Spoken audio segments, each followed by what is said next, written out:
All right, hello everybody. I'm back with another tip, hopefully, or learning, should I say, based on what I'm finding out about CSS while trying to finish up my site and what I've learned in the process. So today I wanted to talk about what I learned in terms of achieving a certain visual effect, which is not an animation, but it has to do with this testimonial section.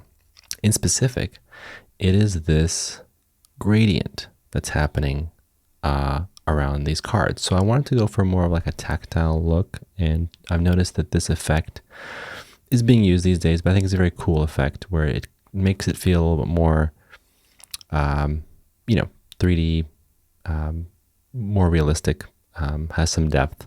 So this is the web version. Now I wanted to jump into Figma first. So this is the Figma version. And I wanted to show that in Figma, obviously this effect isn't that difficult to achieve. The effect, right, is achievable by having a frame and then having a linear stroke.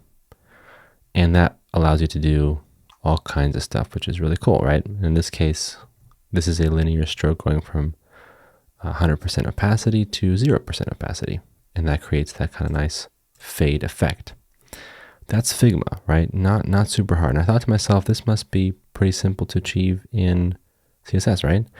And the answer is no, it's not super simple. You would think you could just, do a border and then get exactly what you want, but no, not the case.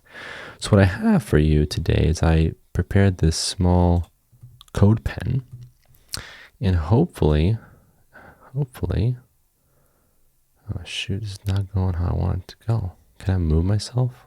Whoa. Here is the card recreated in CSS.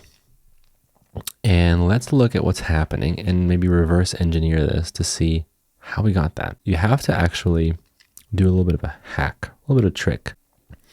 So you can stack these properties, which I didn't know, in backgrounds. In this case, you stack a linear gradient, which is our background. And then the second linear gradient, which is going to be our actual outline border, which goes from this RGBA, transparency 1 to transparency 0, which is what we're trying to recreate in what we were doing in Figma. Now, what are these things here? Padding box and border box. Well, I did not know about this either. And so I went and asked ChatGPT, I never get it right. And basically, obviously we're all familiar with border box, which helps with padding, right? To not add the value to the actual element, but to squish elements in. That's been used for a while. A padding box I haven't heard about. And this one says this. So padding box is the background extends to the outer edge of the padding, while border box, the background extends to the outer edge of the border. So let's look at this padding box. The background extends to the outer edge of the padding. Let's grab our card and let's go to the computer style. So here we have to the outer edge of the padding. Okay, that's one layer. And the other one was to the outer edge of the border box. So this is border box goes up to here. Padding box goes up to here. Let's see if that matches, if I'm making sense of that. Padding box is our background. Yep, perfect. Yeah, padding box is our background. Stops here, right? And then our next is our border, which we created, is border box. It goes to the edge of the border.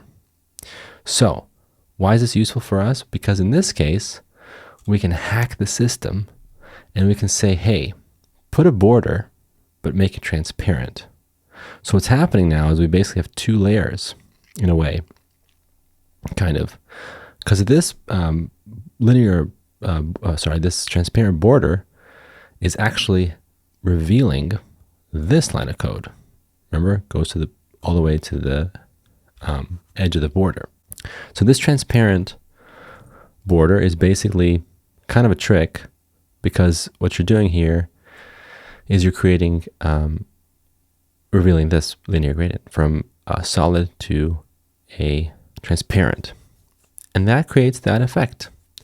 And what's cool about that is that you can then, improve this a bit. And let's say take this card, you can say box shadow. I'm Man, I'm so bad at remembering box shadows, how to do this. I think it's 25. You're going to see my CSS skills in action. RGBA.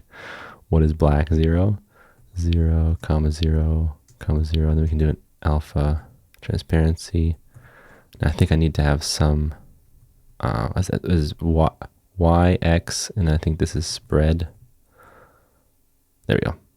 So you can see we've now created kind of a floating box, a floating container with that effect. And that's pretty much it, honestly. Let's go and really quick see now the website and see that how that looks like in action. So that's that. And you can see if we go back, if we inspect this source, we can see that what's happening here is very similar to our example. So we have that border, 1 pixel. It is transparent. And then we have the stacked gradients. And with that, that is the effect. So that's something I learned that I didn't know you could do. And I'm hoping to apply it to other things and other elements. And that might be something useful for the next project you're working on if you would like to achieve this desired effect. All right. Thanks so much for watching. Bye.